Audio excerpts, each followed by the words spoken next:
मित्रांनो, आपण चर्चा करतोय ईश्वराला प्राप्त करण्यासाठी। ईश्वर आपल्याला कसा प्राप्त होईल, परमेश्वर आपल्याला कसा प्राप्त होईल, परमात्मा आपल्याला कसा प्राप्त होईल, त्याच्यावर आपण शोध मोहीम काढलेली आहे। आणि तो कशा सोप्या पद्धतीने आपण प्राप्त करू शकतो, त्याला आपण कसं भेटू शकतो, हे आपल्याला शोधायचं आहे। संत तुकाराम, तू का राम नव्हेस, मित्रांनो लक्षात घ्या, तू का राम नव्हेस, तुकाराम। समजून घ्यायला पाहिजे मित्रांनो, प्रत्येक शब्दामध्ये काहीतरी गहनता आहे, प्रत्येक विषयामध्ये काहीतरी गहनता आहे, या सनातनमध्ये काहीतरी गहनता आहे। हे जी मुळाक्षर आहेत, हे जे वर्णमाला आहे, त्याच्यात तरी काहीतरी गहनता आहे। त्याच्यावरती आपण चर्चा करू, एक व्हिडिओ बनवीन मी। मित्रांनो, ते समजून घेणं गरजेचं आहे। म्हणून सनातन हे अनंत आहे,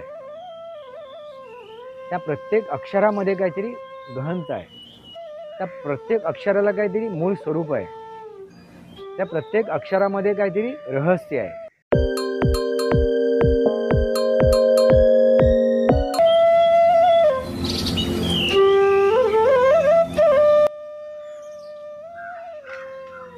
नमस्कार मित्रांनो, सनातनी वास्तव या माझ्या शृंखलेमध्ये पुन्हा एकदा आपलं स्वागत। मी आपला मित्र राजेश वासंती साबाजी जोळसकर। मित्रांनो, आपण चर्चा करतोय ईश्वराला प्राप्त करण्यासाठी। ईश्वर आपल्याला कसा प्राप्त होईल, परमेश्वर आपल्याला कसा प्राप्त होईल, परमात्मा आपल्याला कसा प्राप्त होईल, त्याच्यावर आपण शोध मोहीम काढलेली आहे। आणि तो कशा सोप्या पद्धतीने आपण प्राप्त करू शकतो, त्याला आपण कसं भेटू शकतो, हे आपल्याला शोधायचं आहे। ईश्वर, परमेश्वर याचा मी अर्थ मागच्या भागामध्ये सांगितलेला आहे। त्या शब्दाची मी फोड केलेली आहे। परमात्मा काय आहे, देव काय आहे, देवाची व्याख्या काय आहे, हे मी तुम्हाला याच्या पूर्वीच्या व्हिडिओमध्ये सांगितलेलं आहे। काय होते मित्रांनो, आपण वास्तव आणि अवास्तव याच्यामध्ये भेद जाणत नाही, हे समजून घेण्याचा प्रयत्न करत नाही, आणि आपण अवास्तवाकडे जास्त पळत जातो। म्हणजे जे सांकेतिक स्वरूप आहे, जे सांकेतिक स्वरूप आहे त्याच्या मागेच आपण पळत जातो, धावत जातो। वास्तवात काय आहे, सत्यात काय आहे, हे आपण समजून घेण्याचा, उमजून घेण्याचा प्रयत्न करत नाही। आणि हेच मोठा हा दुर्दैव आहे। हाच एक आपल्यामधला एक उणीव आहे। जर ती उणीव आपल्याला भरून काढता आली तरच आपल्याला ते वास्तव कळेल, ते वास्तविक स्वरूप कळेल। आपण काय म्हणतो मित्रांनो, देव, परमेश्वर, ईश्वर, परमात्मा हा कसा आहे, तो निरंकार आहे। निरंकार म्हणजे त्याला आकार नाही आहे, तो साकार पण आहे आणि तो आकारामध्ये पण आहे। आता साकार स्वरूप मी तुम्हाला दाखवलेलं आपण समजलेलो आहे। देव कशाला म्हणतोय आपण मित्रांनो, सृष्टीमधील प्रत्येक गोष्टीमध्ये तो सामावलेला आहे। आणि ज्या सजीव असेल किंवा निर्जीव असेल, तो सामावलेला आहे। आता तुम्ही म्हणाल, निर्जीव वस्तूमध्ये कसा काय आहे, कशा स्वरूपात आहे तो? मित्रांनो, जेव्हा आपण लाकडी जाळतो, एक लाकूड जाळतो, तो जळते का? ते का जळते? कारण त्याच्यामध्ये काहीतरी जळण्यासारखं इंधन आहे, म्हणजे ती ऊर्जा आहे। मित्रांनो लक्षात घ्या, म्हणून ते जळते। त्या ठिणगीच्या, त्या अग्नीच्या सानिध्यात ते गेल्यानंतर ते लाकूड जळायला सुरुवात होते, म्हणजे त्याच्यात जीव आहे। आपण त्याला निर्जीव समजतोय। मित्रांनो, महत्त्वाची गोष्ट लक्षात येते का? दुसरं, आता बघा इथे खाली सगळा पालापाचोळा पडलेला आहे, पालापाचोळा पडलेला आहे। हे बघा, हा सगळा पालापाचोळा पडलेला आहे।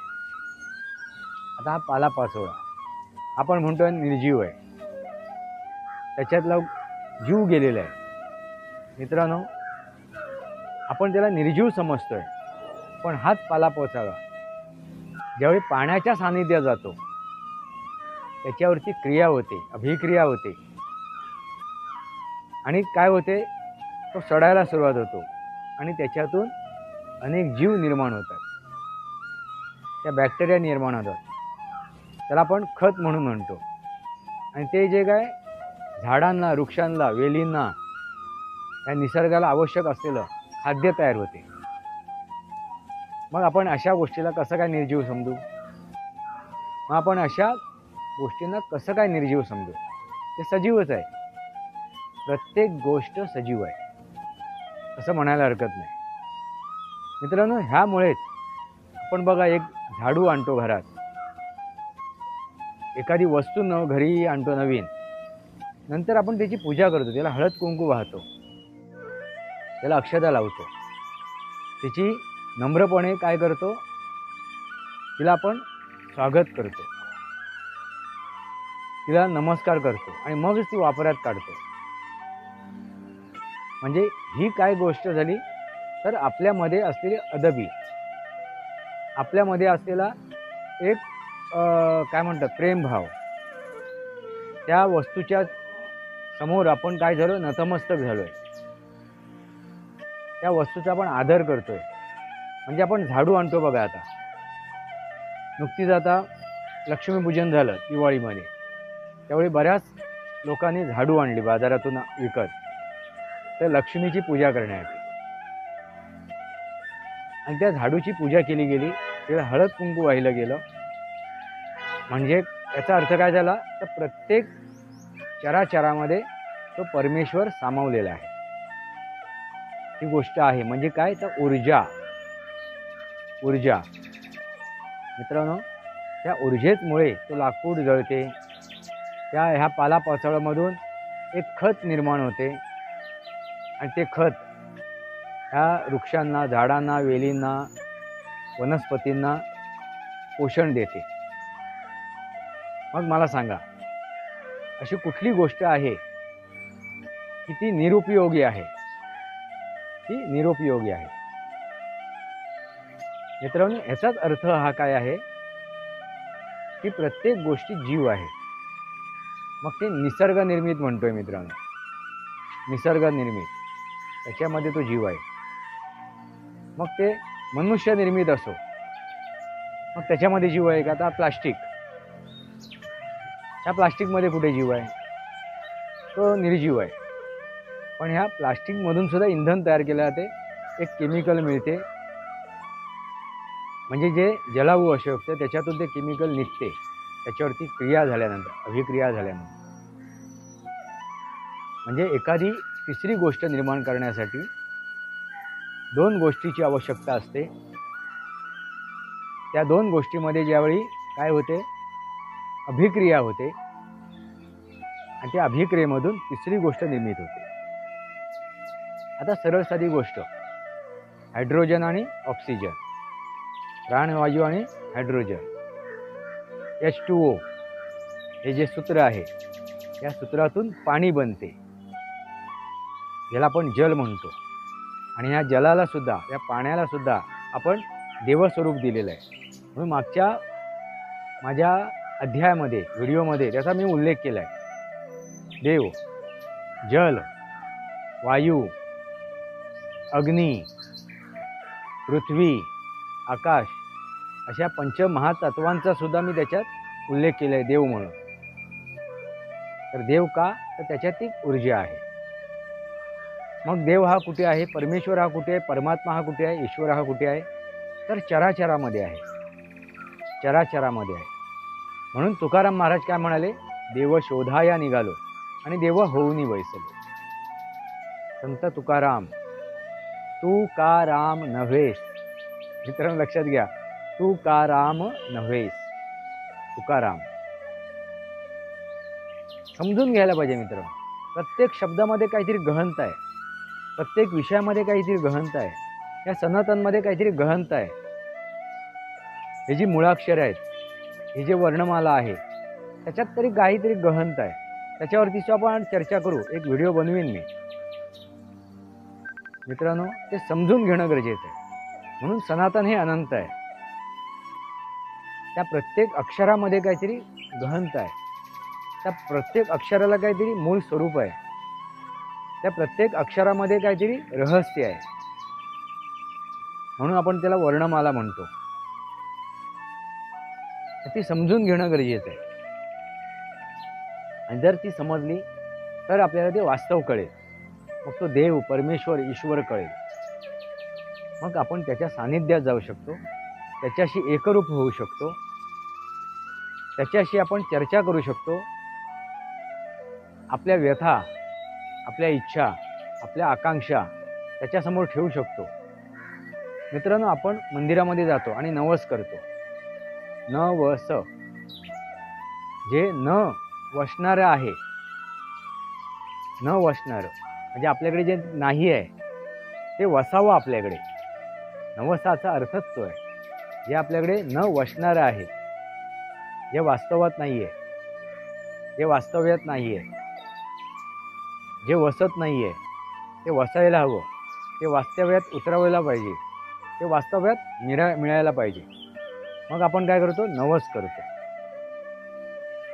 आणि ते नवस केल्यानंतर ती गोष्ट अस्तित्वात आली, ते वसायला लागलं, ते मिळायला लागलं, ते प्राप्त झालं की आपण तो नवस फेडायला जातो.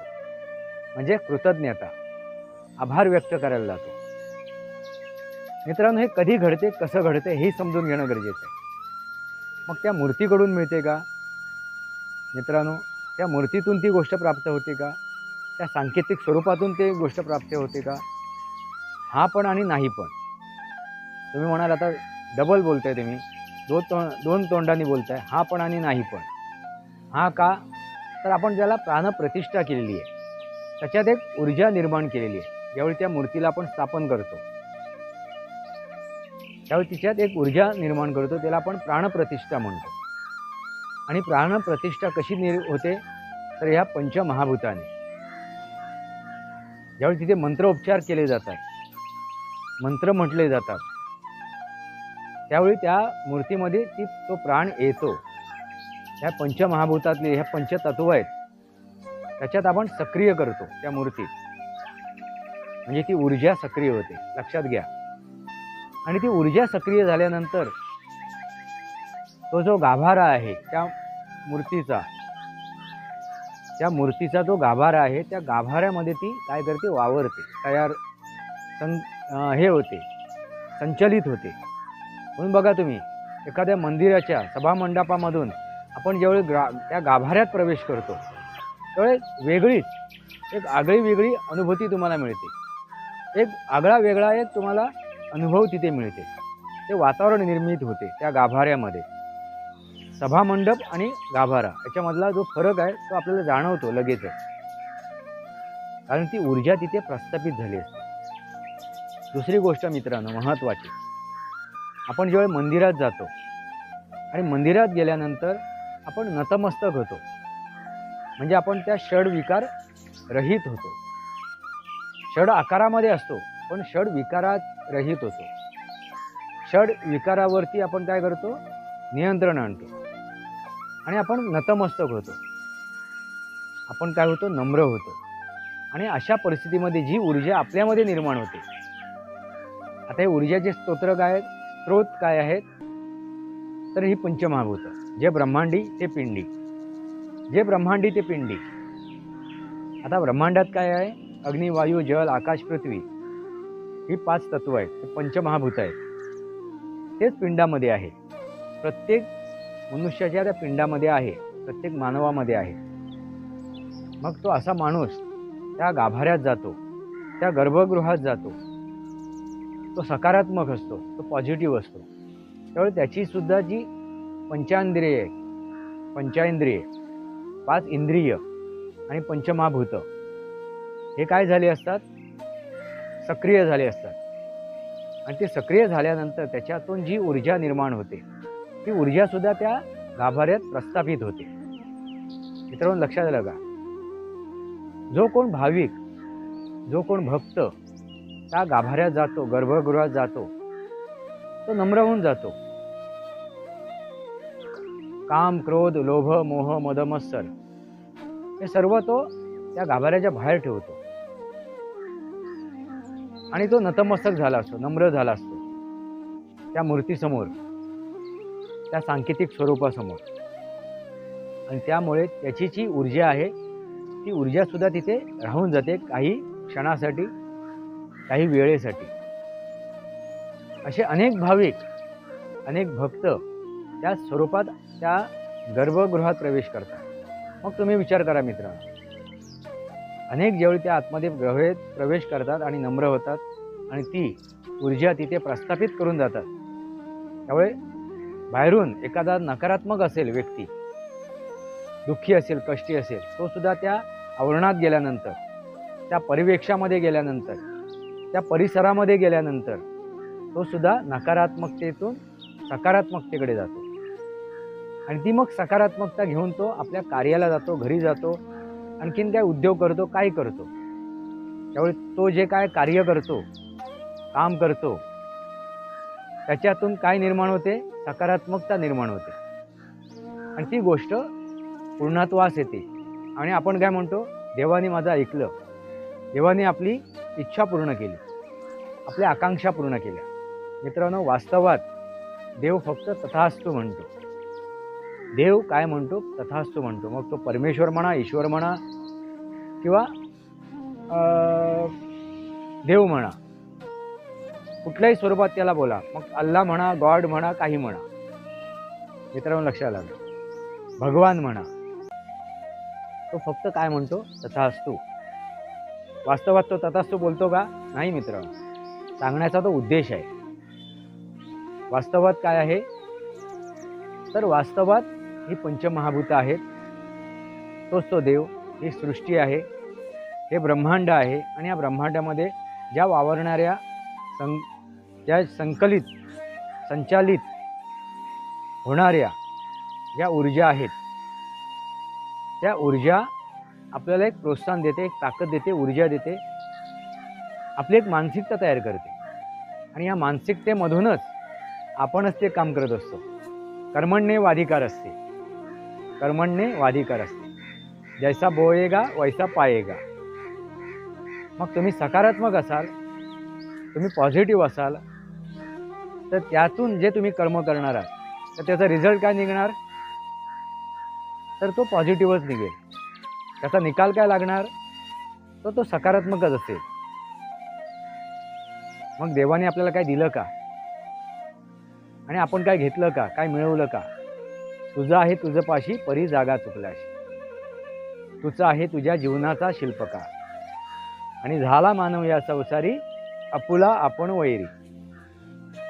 देव शोधाया निघालो, देव होऊनी बैसे. मित्रांनो, सर्वात महत्त्वाचं काय आहे, तर हे जे सर्व कार्य कोण करतो माहिती आहे काय, तर आपला मेंदू, आपली मेंदू काम करतो. आणि मेंदू काम करताना महत्त्वाचं कार्य करणारा जो एक घटक आहे, तो म्हणजे मन. मन वढाय वढाय उभ्या पिकातलं ढोर, किती हाकल हाकल पिरी येई पिकावर. मन चंचल चंचल आता होतं भुईवर, गेलं गेलं आभाळात. म्हणजे तुम्ही विचार करा, मन किती स्पीड आहे. म्हणजे आवाजापेक्षा, त्या प्रकाशापेक्षा स्पीड कशात आहे, तर मनामध्ये आहे. ते कुठल्या कुठे जाऊन पोचते, म्हणजे त्याचा वेग किती आहे बघा. मग त्या मनाला ताब्यात ठेवणं महत्त्वाचं आहे. ते मन जेवढी तुमच्या ताब्यात राहील, त्याचवेळी तुम्ही एखादी गोष्ट साध्य करू शकता. मनाला भरकटायला देऊ नका, मनावरती लगाम ठेवा. मित्रांनो, ही झाली प्रथम सुरुवात. कुठली, तर त्या परमेश्वराला भेटायची, त्या परमेश्वराचं स्वरूप पाहण्याची, त्या परमेश्वराशी, त्या देवाशी एकरूप होण्याची ही सुरुवात आहे. काय, तर मनाला काबूत ठेवणं, नियंत्रित ठेवणं. मग त्यासाठी अनेक मार्ग आहेत, अनेक मार्ग आहेत. त्या मार्गामधील काही मार्ग तुम्हाला माहिती आहेत आणि ते रोज तुम्ही करता, त्यानुसार तुम्ही चालता. असे काय मार्ग आहेत तुम्हाला जे काय माहिती आहेत, ते म्हणजे भजन, पूजन, कीर्तन.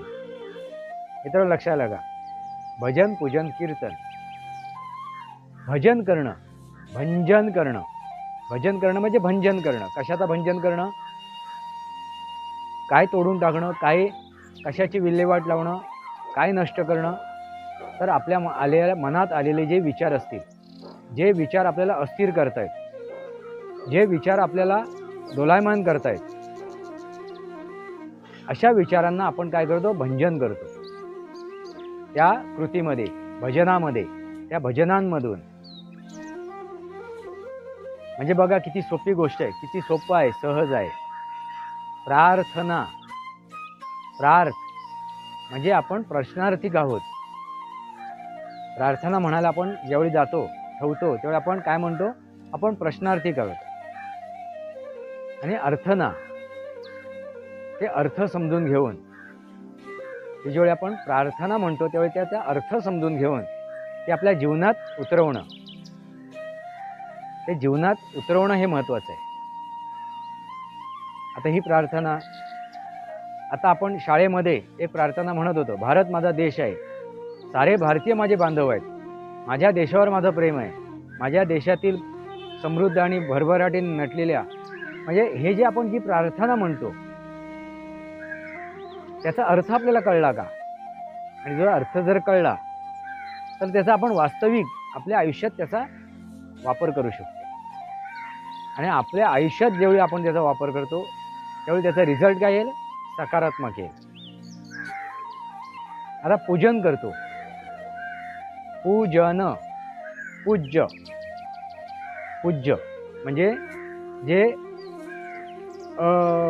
खूप महान आहे असं, ज्याच्यातून काहीतरी वेगळी एक अनुभूती येते, अशी काहीतरी गोष्ट. जन, जन म्हणजे जाणून घेणं,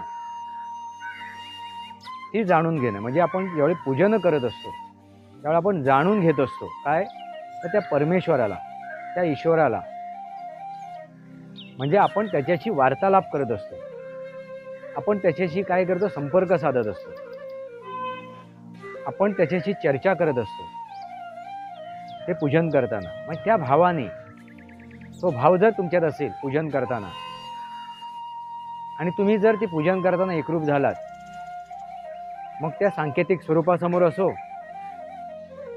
ते सांकेतिक स्वरूप म्हणजे काय, एखादी मूर्ती असेल, तस्वीर असेल, म्हणजे मित्रांनो लक्षात आलं का काय आहे, तर सांकेतिक स्वरूप म्हणजे काय, तर मूर्ती पूजन, मूर्ती, तस्वीर किंवा आणखीन अन्य काही गोष्ट, अन्य काही घटक, म्हणजे आपण एक कलश ठेवलाय, ते सुद्धा एक सांकेतिक स्वरूप आहे.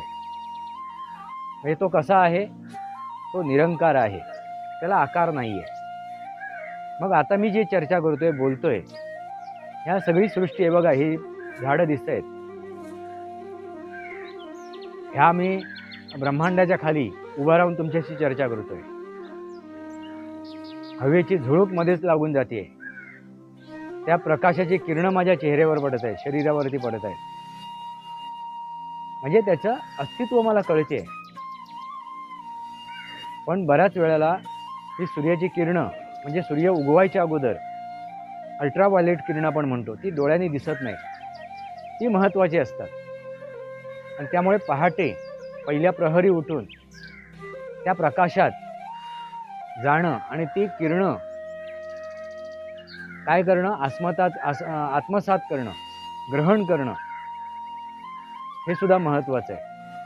म्हणून कोरोनाच्या काळात डॉक्टर, वैद्य सांगत होते, पहाटे उठा आणि त्या अल्ट्राव्हायलेट किरणाच्या सानिध्यात जा.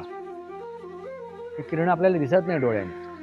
मित्रांनो लक्षात आलं का? म्हणजे काय, देव, देणारा, दाता, प्रदान करणारा. म्हणजे बघा मित्रांनो किती साधा आणि सरळ गोष्ट आहे. आता आपण जप करतो, जप, जप, जप म्हणजे जपणे, स्वतःचं संरक्षण करणे एखाद्या गोष्टीपासून.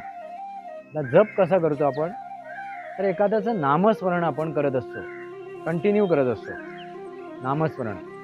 ओम नमः शिवाय, ओम नमः शिवाय, ओम स्वामी समर्थाय नमः, ओम साईनाथाय नमः. असं कुठल्या तरी एका दैवताचं, गुरुचं आपण नामस्मरण करत असतो. नामस्मरण ह्याची आपण जप करत असतो, जपणूक करत असतो, ती सांभाळत असतो. जप करत असते म्हणजे जपवणूक करणं, जपणं, सांभाळून करणं, सांभाळणं. ते आपण म्हणतो ना, जरा जपून ठेव ती गोष्ट, ती जपून वापर, तोच तो जप. मित्रांनो, सांभाळून, विचारपूर्वक, सर्वस्व अर्पण करून, एकचित्त होऊन ते नामस्मरण करणं, नामाचं स्मरण करणं. मग 108 म्हणी आपण जप केला म्हणजे ते नामस्मरण जपलं आपण. त्या नामस्मरण आपण जपलेलं आहे. जपलं म्हणजे काय, तर त्या नामस्मरणाला आपण काय केलंय, हे केलंय, अचीव केलंय, प्राप्त केलंय. मग तुम्हाला अशा अमुकच वेळेला नामस्मरण केलं पाहिजे, अमुकच वेळेला नामस्मरण केलं पाहिजे असा प्रश्नच निर्माण होणार नाही. चालता बोलता, हलता डुलता, काही करता करता आपल्या मनात तो नामस्मरण आपोआप चालू राहते. त्यामुळे आपलं जे मन दोलायमान असेल, भटकत असेल, संभ्रमित होत असेल, ते काय होते, एकाग्र होते. आणि मग एकचित्ताने आपण ते काम करतो आणि त्या कामाला यश येते. देव शोधाया निघालो, देव होऊनी बसलो. मित्रांनो, बऱ्याच वेळा काय होते माहिती आहे का, शौचाला बसताना सुद्धा, शौचालयात सुद्धा मला बऱ्याचशा गोष्टी अशा आठवतात, लक्षात येतात. बऱ्याचशा गोष्टीचं स्मरण होते, कारण तो एकांत असतो. तुम्ही म्हणाल आता शौचालयात कसल्या गोष्टीचा विचार करता तुम्ही, देवा देवतांचा विचार करताय का? मित्रांनो, जळी थळी काष्टी पाषाणी. महत्वाची गोष्ट काय आहे, तर एक उदाहरण सांगतो मी तुम्हाला. तुकाराम महाराज ज्यावेळी शौचाला गेले होते, तुम्हाला ही गोष्ट माहीत असेल, शौचाला गेले होते आणि त्या परिसरामध्ये शौच करत होते आणि त्या परिसरातून एक व्यक्ती चालली होती, मार्गस्थ होत होती. त्यावेळी त्याच्या कानावरती विठ्ठल विठ्ठल विठ्ठल विठ्ठल विठ्ठल विठ्ठल विठ्ठल विठ्ठल हे आवाज ऐकायला आले. तो म्हणाला, इथे तर लोक शौचाला येतात, शौचविधीसाठी येतात, आणि इथे विठ्ठलाचं नाव घेणारा कोण आहे? हा महापापी कोण आहे? हा महापाप कोण करतोय? आपला भोगिया कोण आहे? तो वाट बघूया त्याची, बाहेर उभा राहून. आणि तो तिथे थांबतो, तो वाट बघत. तुकाराम महाराज शौचविधी करून बाहेर पडतात त्या जागेतून. तो तांब्या घेऊन ते बाहेर येतात, तो लोटा घेऊन बाहेर येतात आणि पाहत होतात काय, समोर एक व्यक्ती उभी आहे, वाटसर उभा आहे. तो तुकाराम महाराजांना थांबवतो, थांबा इथे महाराज, तुम्ही पहिल्या चुकीची गोष्ट करताय. तुम्ही कशाला गेला होतात? शौचाला गेला होता, शौच करताय आणि तिथे विठ्ठल विठ्ठल काय बोलताय? काय तुम्हाला काय लाज शरम आहे की नाही? काय करताय, हे काय बोलताय काय? तर तुकाराम महाराज म्हणाले, अरे लक्षातच आलं नाही माझ्या, हे मी कसं काय विसरलो, हे कसं माझ्या ध्यानात आलं नाही. धन्यवाद, तुम्ही माझा लक्षात आणून दिलं, मोठ्या पापापासून तुम्ही मला वाचवलं. आता ह्या पापाची फळं मला भोगावी लागली असती. आता हे जिभेला धरा, जी बघा अजूनही तुमच्यावर बोलता बोलता सुद्धा मध्ये मध्ये विठ्ठल विठ्ठल करते. तिला त्या जिभेला पकडा, तिला जिभेला आवरा माझ्या, आणि त्यांनी जीभ बाहेर काढली. पकडा, बघा तिला, धरा तिला, विठ्ठल विठ्ठल काय करते. मग तो वाटसरू तुकाराम महाराजांची जीभ पकडतो. आता मित्रांनो, जीभ पकडा आणि विठ्ठल म्हणून दाखवा. ती जीभ आपली टाळायला लागते विठ्ठल म्हणताना. त्याच वेळी हा शब्द बाहेर निघतो, त्यावेळी त्या शब्दाचा उच्चार होतो. पण तुकाराम महाराजांची ती जीभ पकडल्यानंतर सुद्धा विठ्ठल विठ्ठल विठ्ठल विठ्ठल हे शब्द ऐकायला आला, तो स्वर ऐकायला आला. याचा अर्थ मित्रांनो कळला का? याला चमत्कार नाही म्हणणार मित्रांनो. हे जे काय चमत्कार आपण म्हणतो ना, हे चमत्कार घडतात. ज्ञानेश्वराने ती भिंत चालवली वगैरे वगैरे, हे काय चमत्कार आहेत. साईबाबांनी ते दीप पेटवलेत, हे चमत्कार नाही, ते अस्तित्वात आहे, त्याच्यामागे विज्ञान आहे आणि ते विज्ञान समजून घेणं गरजेचं आहे. आणि ह्या सर्व गोष्टी कशावर नियंत्रित होतात, संचलित होतात, तर या पंचमहाभूतावरती, या पंचमहाभूतांवरती. याचा उल्लेख सुद्धा मी मागच्या व्हिडिओमध्ये केलेला आहे, अनेक वेळा केलेला आहे. हे काय आहे? विज्ञान आहे, शास्त्र आहे. जे शाश्वत आहे ते शास्त्र आहे. जे विधिविधानाने जे अस्तित्वात आहे ते विज्ञान आहे. ते ज्ञान म्हणजे विज्ञान. या भौतिक युगात समजून घेणं गरजेचं आहे मित्रांनो. म्हणून काय म्हणतो, सनातन हे कशावर आधारित आहे? तर विज्ञानावरती, शास्त्रावरती आधारित आहे. मग शास्त्र आणि विज्ञान कधी संपुष्टात येऊ शकते का? ह्या ब्रह्मांडात अनेक सूर्यमाला आहेत आणि ह्या अनेक सूर्यमालांमध्ये अनेक पृथ्वीसुद्धा आहेत, अनेक चंद्रसुद्धा आहेत मित्रांनो. तसंच ह्या ज्या सूर्यमालेमध्ये आपली पृथ्वी आहे, आपला चंद्र आहे, तसं अनेक चंद्रमाला, अनेक सूर्यमाला आहेत. मग विचार करा तुम्ही मित्रांनो, ही ऊर्जा या ब्रह्मांडात जी ऊर्जा संचलित आहे, कार्यरत आहे, ती ऊर्जा कधी संपुष्टात येऊ शकते का? विविध स्वरूपात आहे. पंचमहाभूत याच्या व्यतिरिक्त सुद्धा अनेक ऊर्जा संचलित आहे, कार्यरत आहे आणि तेच म्हणजे सनातन आहे. मित्रांनो, आपण काय समजून घेतोय तर परमेश्वराला, ईश्वराला, त्या देवाला भेटण्याचं, त्याला प्राप्त करण्याचा सोपा मार्ग तुमच्या लक्षात येत असेल. हे मी जे काय सांगतोय, सर्व ही प्रस्तावना करतोय, त्याच्या मागचं कारणच ते आहे. कारण आता हे जर आपल्याला समजलं तरच आपल्याला तो सहज मार्ग, सोपा मार्ग स्वीकारता येईल. आता भजन, पूजन, कीर्तन, तर आपण त्याची कीर्ती गातोय. कीर्तन, अर्तन, त्याचा अर्थ अर्जित करतोय. त्याची कीर्ती गाऊन काय करतोय? ते अर्जन करतोय, ते ज्ञानार्जन करतोय, ते अवगत करतोय. पण आपण काय करतो? कीर्तन ऐकायला जातो, कीर्तन ऐकतो. ते जे कीर्तनकार आहेत ते कीर्तन बोलतात, संपलं. काय? नळी फुंकले सोनारे, इकडून तिकडे गेले वारे. मग काय तुम्ही अर्जित केलंत? काय भंजन केलं? काय पूजन केलं? काय जप केलं? काय नामस्मरण केलं? तुमचंच तुम्हाला माहिती नाही. कारण तुम्ही काय नव्हतात? एकाग्र नव्हतात. त्या गोष्टीशी एकाग्र नव्हतात. त्या गोष्टीशी तुम्ही एकरूप नव्हतात.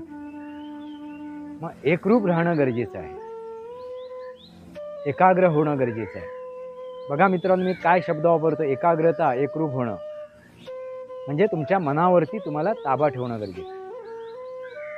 मन चंचल चंचल, आता होतं भुईवर, गेलं गेलं आभाळात. मित्रांनो, बहिणाबाई चौधरी, आपण काय म्हणतो? अशिक्षित महिला. नाही मित्रांनो, अशिक्षित तुम्ही आम्ही आहोत. बहिणाबाई चौधरींच्या कवितेवरती PhD केली जाते. मग तुम्ही विचार करा, अशिक्षित कोण? PhD करणारा की बहिणाबाई चौधरी? त्यासाठी तुम्हाला महाविद्यालयात जायची आवश्यकता नाही आहे. आणि महाविद्यालयातच गेल्यानंतर, युनिव्हर्सिटीमध्ये गेल्यानंतरच आपण सुशिक्षित होतो असं सुद्धा नाही आहे. तो वेळोवेळी, क्षणोक्षणी मनुष्य रूपाने, मनुष्य प्राण्याने दाखवून दिलेलं आहे. ह्या सृष्टीमध्ये ज्ञान उपलब्ध आहे. जळी, थळी, काष्टी, पाषाणी, पदोपदी, चराचरी ते आहे ज्ञान.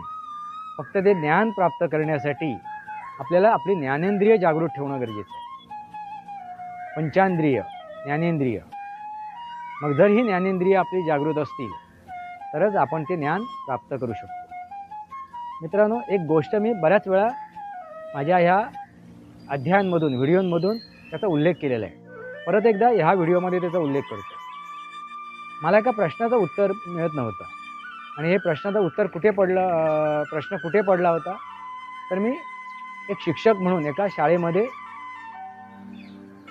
कार्यरत होतो आणि मी इयत्ता पहिली का दुसरीच्या वर्गावरती एका कामानिमित्त, एका विषयानिमित्त त्यावेळेला मी त्या वर्गावर गेलो होतो. हां, त्यावेळी एक नृत्य मी बसवत होतो, कोरिओग्राफ करत होतो मी. त्यामुळे त्या वर्गावरती माझं जाणं येणं होतं. पण त्या वर्गावरती मी असताना एक असा प्रश्न उपस्थित झाला. एका विद्यार्थ्याने प्रश्न उपस्थित केला आणि त्या प्रश्नाला मी सटीक उत्तर मी दिलं त्याला, पण ते काम चालावं म्हणजे एकदम सटीक उत्तर मी देऊ शकलो नाही. मग त्यानंतर त्या प्रश्नाचं मला उत्तर द्यायचं आहे. या विद्यार्थ्याला सांगितलं, हे तुला उत्तर दिलं आहे मी, ते उत्तर अगदी सटीक नाही आहे, तर ते मी उत्तर सांगेन. वेळ मिळेल, कधी प्रसंग येईल, ते उत्तर मला सापडेल, अवगत होईल त्यावेळी मी तुला सांगेन. आणि त्यानुसार मग त्या उत्तराच्या शोधार्थ मी राहिलो. आणि काय गंमत बघा मित्रांनो, अनेक बुद्धिजीवींशी मी चर्चा केली, अनेक पंडितांशी चर्चा केली, अनेक ज्ञानी पंडितांशी मी चर्चा केली, पण त्या प्रश्नाचं उत्तर मला त्यांच्याकडून मिळालं नाही. पण एक दिवस असं झालं, महिना दीड 2 महिन्यानंतर मी बस स्टॉपवर उभा होतो. त्यावेळेला बसची वाट बघत, त्यावेळी एक वेडा एका ठिकाणावरून असं बस स्टॉपला क्रॉस करत होता आणि तो स्वतःच बडबडत होता आपल्यामध्ये, स्वतःमध्ये. माझा आणि त्याचा काही संबंध नव्हता, संपर्क नव्हता, ना त्याच्यावर मी चर्चा केली, ना मी त्याला प्रश्न विचारला, पण तो असाच बडबडत होता. आणि तो बडबडण्यामध्ये त्याने माझ्या प्रश्नाचं ते उत्तर दिलं. ते सटीक उत्तर होतं.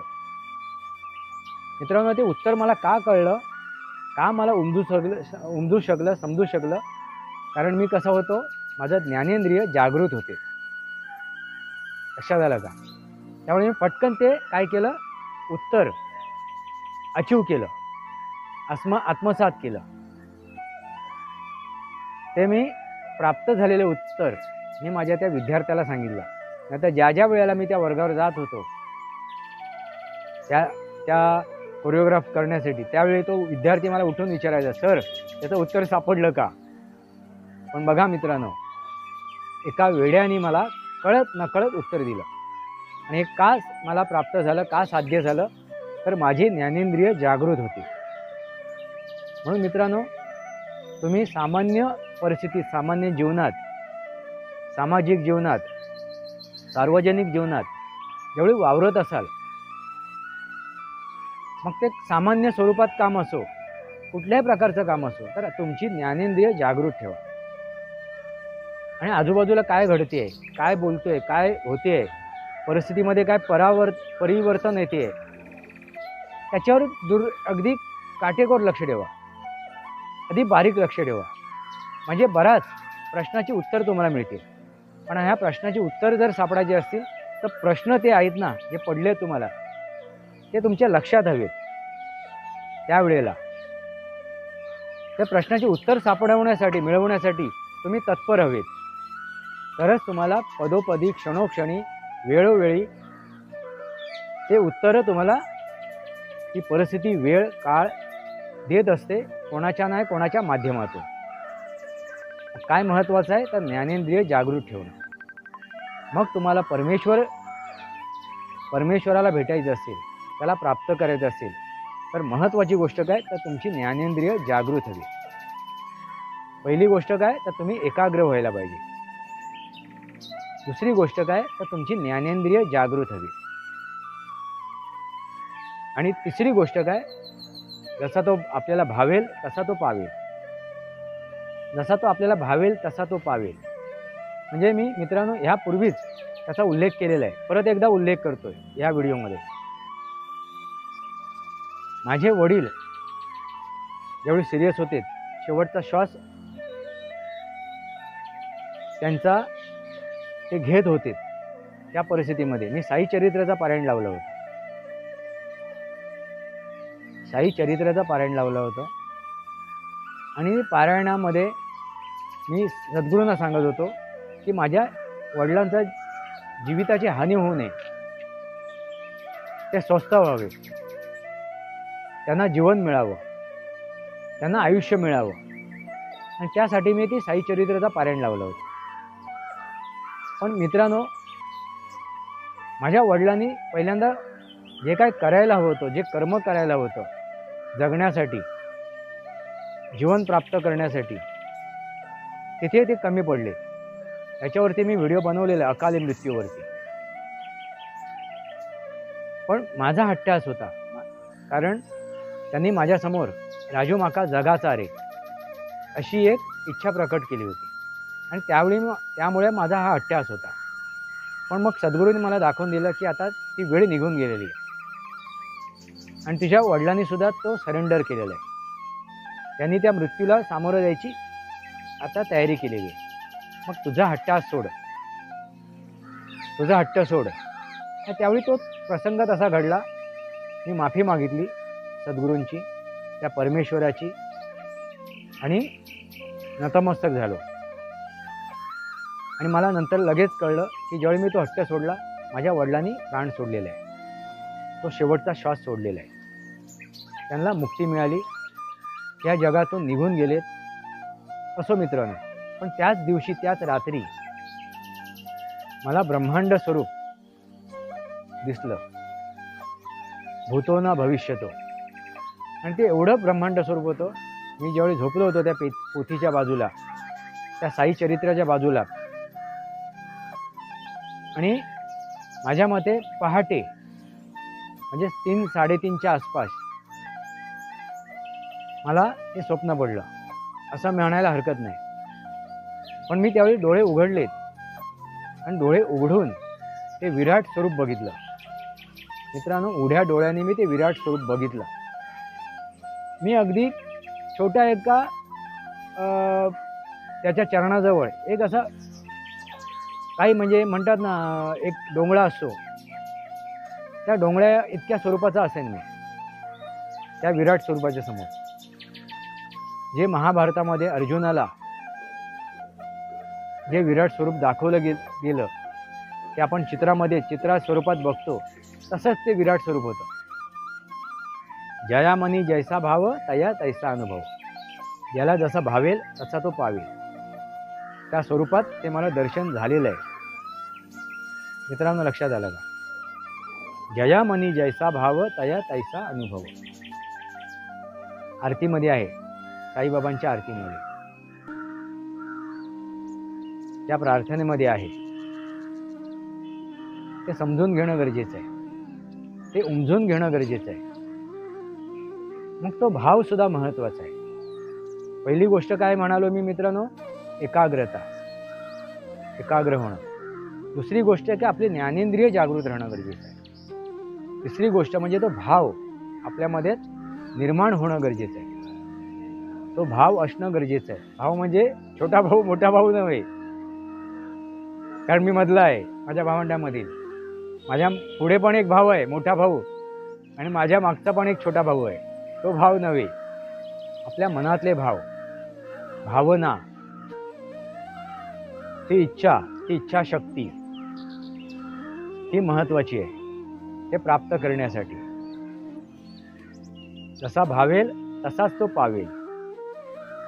मित्रांनो, लक्षात आलं का? हे सगळे तुम्हाला मी मार्ग सांगतोय. एकच अशी गोष्ट नाहीये तिथपर्यंत पोहोचण्याची, ही हळद आणि ओहो गोर नाही मित्रांनो.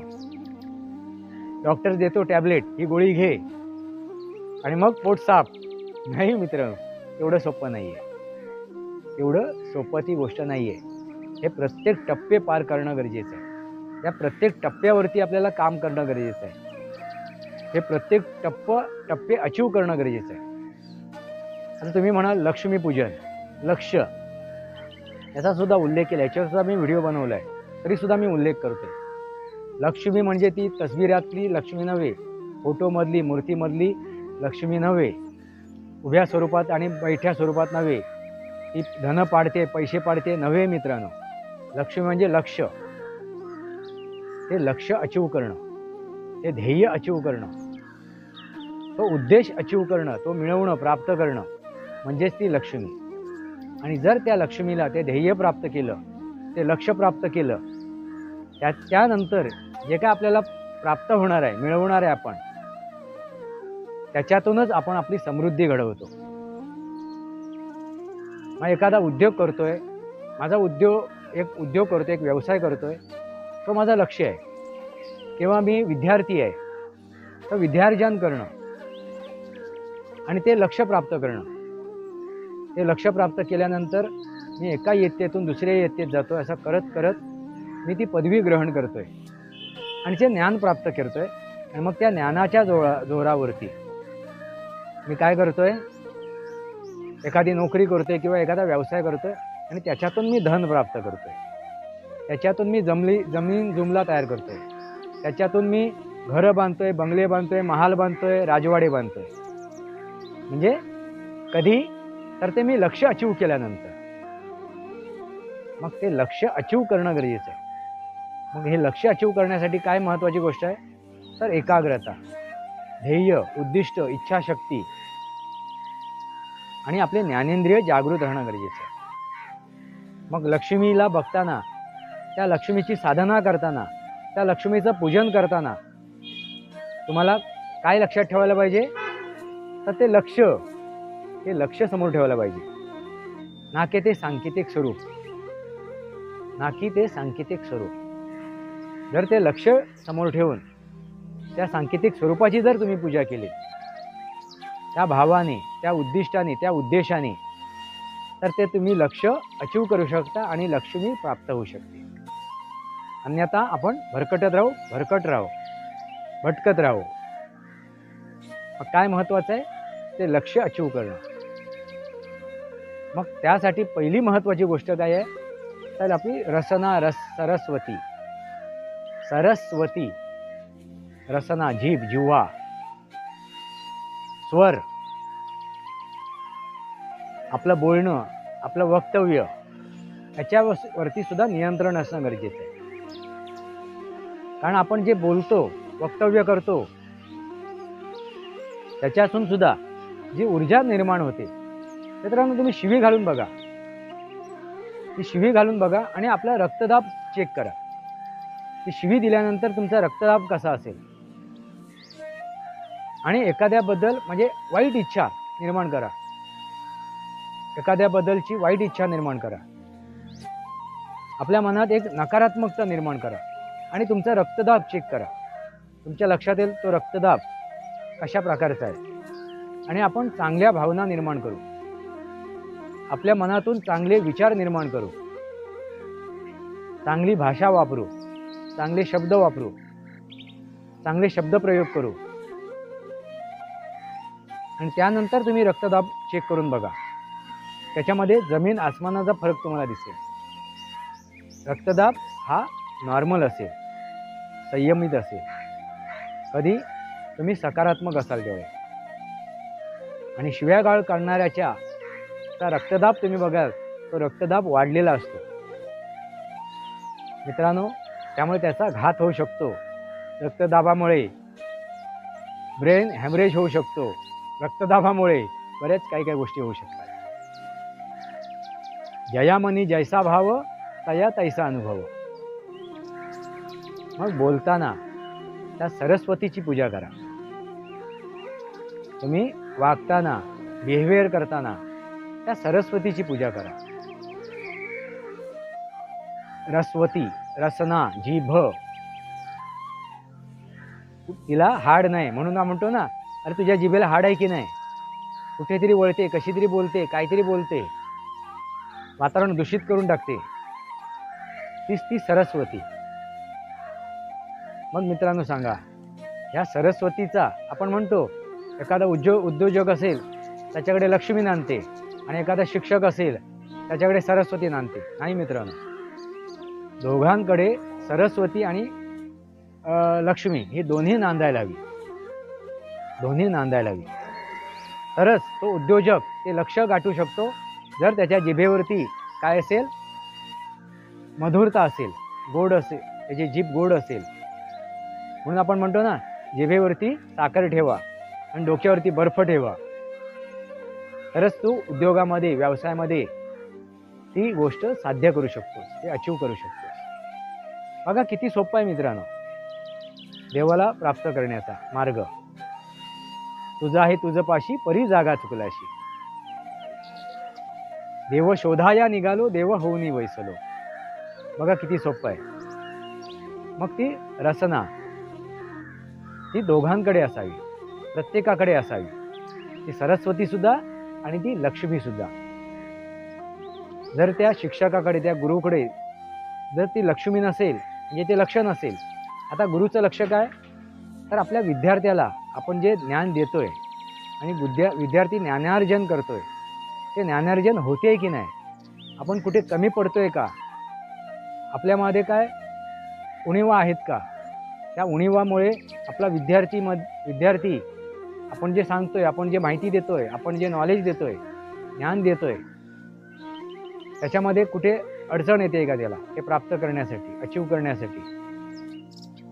हे ज्यावेळी तो गुरुजन, तो शिक्षक, तो गुरुवर्य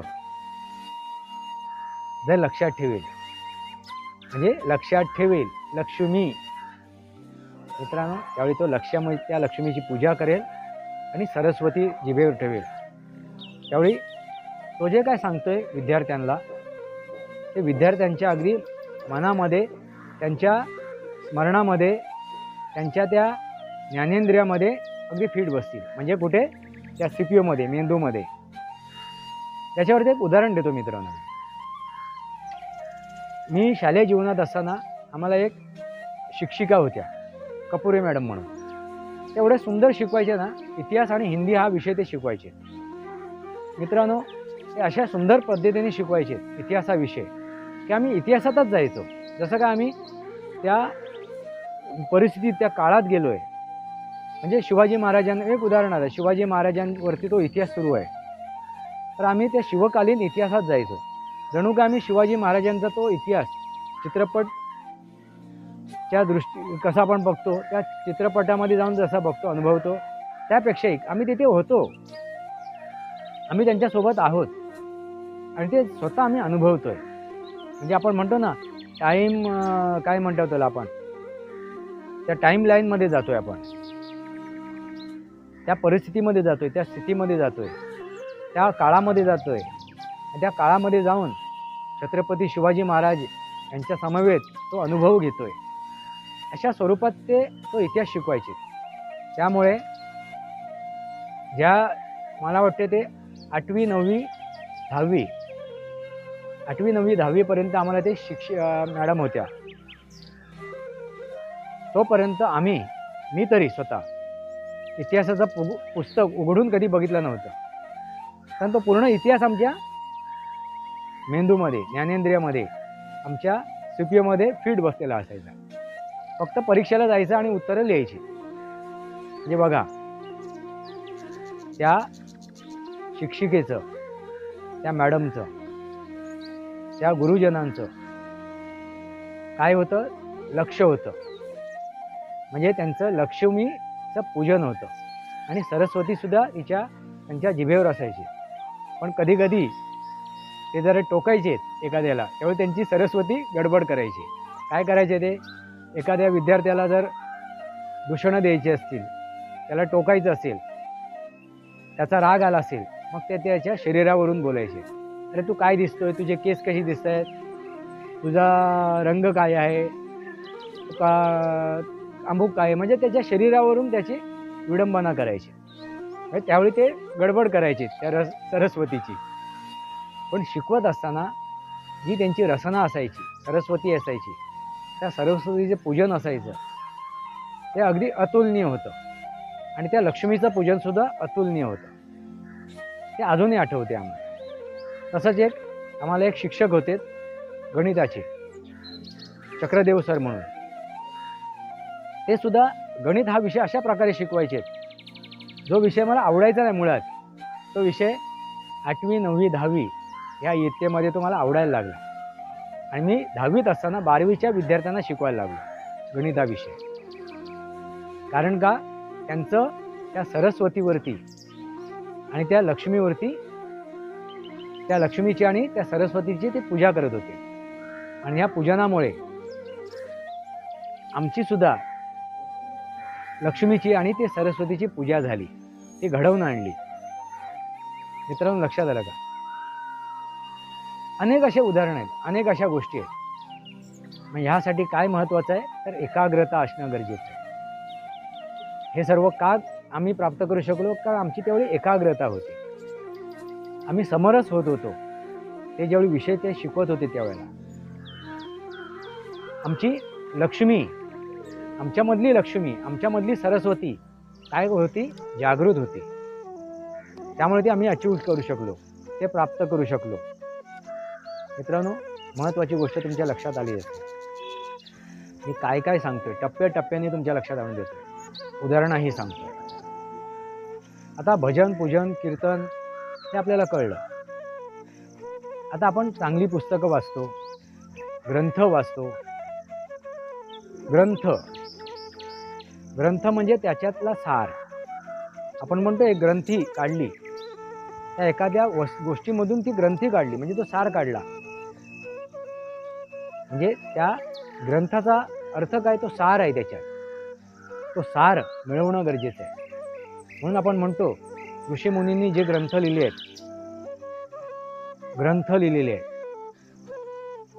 ती धरोहर आहे आपली. ती धरोहर सांभाळणं गरजेचं आहे आणि त्याच्यावरती ज्ञान संपादन करणं गरजेचं आहे. म्हणजे 4 वेद, 18 पुराण, 6 शास्त्र, गीता रहस्य, उपनिषद वगैरे वगैरे भरपूर आहे. भरपूर ज्ञानाचा साठा आहे, विज्ञानाचा साठा आहे. त्याचा आपण परिपूर्ण आपल्या आयुष्यात उपयोग करून घेणं गरजेचं आहे. आणि त्यासाठी प्रथम भाषा, देवभाषा, मूळ भाषा संस्कृत येणं गरजेचं आहे. बाकी ज्या भाषा आहेत याच्यातून, या संस्कृतमधून निर्माण झालेल्या. पण मूळ भाषा ही कुठली आहे, तर संस्कृत. म्हणून आपण त्याला देवभाषा म्हणतो. देवभाषा म्हणजे अमुक एक सांकेतिक स्वरूपातला देव नव्हे, तो येऊन ती भाषा बोलत होता नव्हे. मनुष्यच प्राण्याने ही भाषा निर्माण केलेली आहे. पण त्याच्या पूर्वीची भाषा कोणती आहे, तर ती चित्रकला ही भाषा. मूळ भाषा चित्रकलेतून निर्माण झालेली आहे, कलेतून निर्माण झालेली आहे. म्हणजे ज्यावेळी त्याला एक शब्द नव्हते, ती चित्रकलेतून निर्माण झालेली आहे, ह्या सृष्टीतून निर्माण झालेली आहे.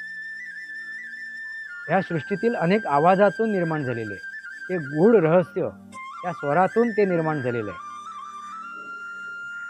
ते स्वर ऐकल्यानंतर कोकिळ ज्यावेळी गात असते, आता ती गात असते, त्यांनी कुठलं शब्द ऐकलेलं नाही, तो अक्षर ऐकलेलं नाही, पण ती गात असते त्यावेळी त्याच्यातून, तिच्या स्वरातून निघालेले जे शब्द आहेत, तो अक्षर आहे, तो ह्या ऋषीमुनींनी टिपलं काय, आणि ते सगळं संग्रहित करून ही भाषा तयार केलेली आहे. भाषा कशी तयार केली ते तुम्हाला सांगतोय. पाण्याचा खळखळाट आहे, वारा वाहतोय झाडाझुडपातून, त्याचा तो नाद आहे, त्याच्यातून निघालेले स्वर आहेत. अनेक प्रसंगातून, अनेक माध्यमातून, अनेक गोष्टीतून ते कंपनं जी निघाली, त्याच्यातूनच ही भाषा निर्माण झालेली, ही व्यंजनं निर्माण झालेली आहे. ते काय म्हणतात त्याला, मुळाक्षरे निर्माण झालेली आहे. हे समजून घेणं गरजेचं आहे. मित्रांनो, हे कसं आहे, अगाध विज्ञान आहे, सनातन हे अगाध विज्ञान आहे. म्हणून बघा, आठवडा सोमवार, मंगळवार, रविवार, सोमवार, मंगळवार, बुधवार, गुरुवार, शुक्रवार आणि आजचा शनिवार.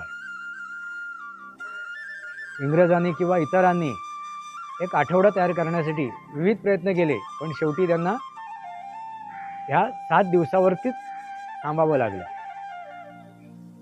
12 महिन्याच्या पलीकडे त्यांनी जाण्याचा प्रयत्न केला, पण 12 महिन्यावरच टिकावं लागलं. पण आपण त्याला अधिक मास सुद्धा जोडतो, अधिक मास सुद्धा जोडतो. ह्याच्या मागे विज्ञान आहे मित्रांनो, आणि हे विज्ञान समजून घेणं गरजेचं आहे. आता नुकतीच उद्या 1 तारखेला इंग्रजी नवीन वर्ष सुरू होणार आहे. त्याच्यावरती मी व्हिडिओ बनवणार आहे, तो उद्या बनवेन. मित्रांनो, तोही समजून घेणं गरजेचं आहे. इंग्रजी नववर्ष आणि वास्तविक स्वरूपातलं नववर्ष. लक्षात आलं का मित्रांनो? जर परमेश्वराला भेटायचं असेल त्याची साधना करायची असेल तर पहिल्यांदा महत्त्वाची गोष्ट काय तर एकाग्र होणं गरजेचं आहे. एकाग्र झाल्यानंतर आपल्याला ज्ञान, ती ज्ञानेंद्रिय आहे, त्यांना कसं करायला लागेल, संचलित करायला लागेल, कार्यरत करावं लागेल. आणि आपण काय करतोय, काय मिळवतोय, काय अचीव करतोय ते संग्रहित करणं गरजेचं आहे, ते प्राप्त करणं गरजेचं आहे. आणि हे करण्यासाठी आपल्या मनाला आपल्या मनावरती ताबा असणं गरजेचं आहे. आणि त्यासाठी आपली इच्छाशक्ती प्रबळ असणं गरजेचं आहे. बघा मित्रांनो, किती गोष्टी मी करतोय, म्हणजे जे त्याला भावेल ते त्याला पावेल. जया मनी जैसा भाव तया तैसा अनुभव. मग विठ्ठल विठ्ठल म्हणताना बघा तुम्ही म्हणून विठ्ठल विठ्ठल विठ्ठल विठ्ठल विठ्ठल, तुमच्या मेंदूला पोषण मिळते ह्या विठ्ठलाच्या नामघोषातून. किती साधी सोपी गोष्ट आहे. पोषण मिळते, टॉनिक मिळते, बाजारातून जाऊन आणायची गरज नाही. ते टॉनिक लक्षात आलं का, ते सप्लिमेंट एका विठ्ठल या नामस्मरणातून, या उच्चारणातून तुमच्या मेंदूला काय मिळते, टॉनिक मिळते. गम गणपते नमः, ओम गम गणपते नमः. बघा हे मंत्र म्हणून तुमच्या मेंदूला कशा काय त्याची उत्तेजना मिळते. म्हणजे मेंदू तुमचा हे होतो, सक्रिय होतो, कार्यरत होतो, म्हणजे त्याला पोषण मिळते. मित्रांनो, हा विषय खूप गहन आहे. मी चर्चा करत जाईन, मी बोलत जाईन आणि तुम्ही समजून घ्या. आता आपण मूळ पदावर येऊ, मूळ विषयावर येऊ. पण मूळ विषय हा मी तुम्हाला पुढच्या व्हिडिओमध्ये सांगेन. त्या देवाशी, त्या ईश्वराशी एकरूप कसं व्हायचं, त्याला कसं प्राप्त करायचं, त्या परमात्म्याला मी पुढच्या भागामध्ये सांगेन. हा व्हिडिओ खूप लांबलेला आहे, त्यामुळे मी इथेच थांबतो. मग मी अगदी मोजकंच तुम्हाला सांगेन, मोजकंच सांगेन, म्हणजे तुमच्या लक्षात येईल आपल्याला ईश्वर देव कसा प्राप्त करायचा. वास्तवावर बोलू काहीतरी. वास्तव काय, तरी सृष्टी, हा निसर्ग, हे ब्रह्मांड, जे ब्रह्मांडी तेच पिंडी. देव शोधाया निघालो, देव होऊनी वैसू. वास्तवावर बोलू काहीतरी या माझ्या शृंखलेला सबस्क्राईब करा, बेल आयकॉन दाबा. माझे विचार पडत असेल लाईक करा, आपले विचार कमेंट बॉक्समध्ये मारा. तुर्तास इतकंच. भारत माता की जय, वंदे मातरम. जय भारत, जय महाराष्ट्र, जय सनातन.